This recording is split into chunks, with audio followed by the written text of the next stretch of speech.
What's up, everyone? Aaron Nagler here for PackersNews.com. I'm here with Pete Dougherty of the Green Bay Press-Gazette, who just finished an 8+ hour meeting, the Hall of Fame Selection Committee meeting in Minnesota. Obviously, Packer fans anxious about the news on Jerry Kramer.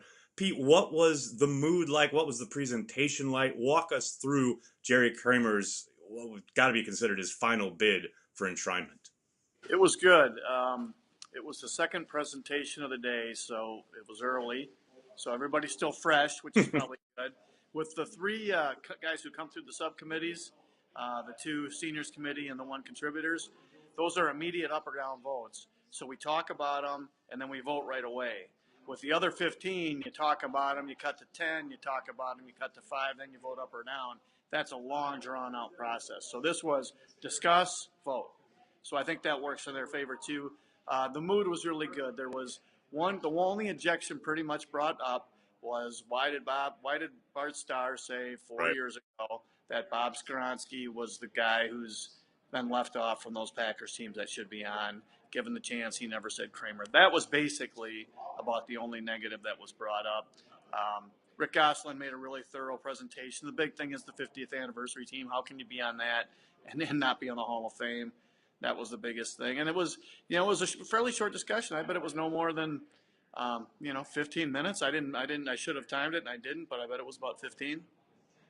Now, when someone raises an objection, who then counters that? Is that you as the Green Bay representative, or can anybody chime in? How does that work?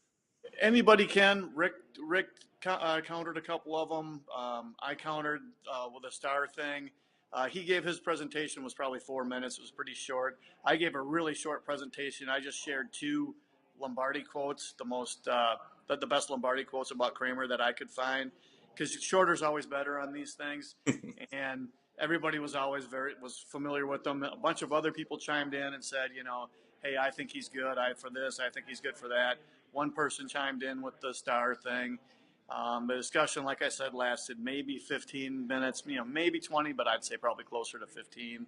And then it was done, and the vibe was, look, you never know, but the vibe was really good. You got the sense that amongst the reasons he didn't get voted in the past was, he had the AFL, NFL guys, Right, voting in the 70s and 80s, and there were AFL guys who supposedly would say, I'm not voting for any more Packers in this, so it would. There was just rivalry stuff that probably got into the mix of this, and all those biases are gone because that's 30 or whatever years ago, and it just doesn't affect anybody on the committee anymore. so there you go. All the latest from Minnesota, from the Pro Football Hall of Fame Selection Committee. Pete Dougherty joining us. Pete, thanks so much.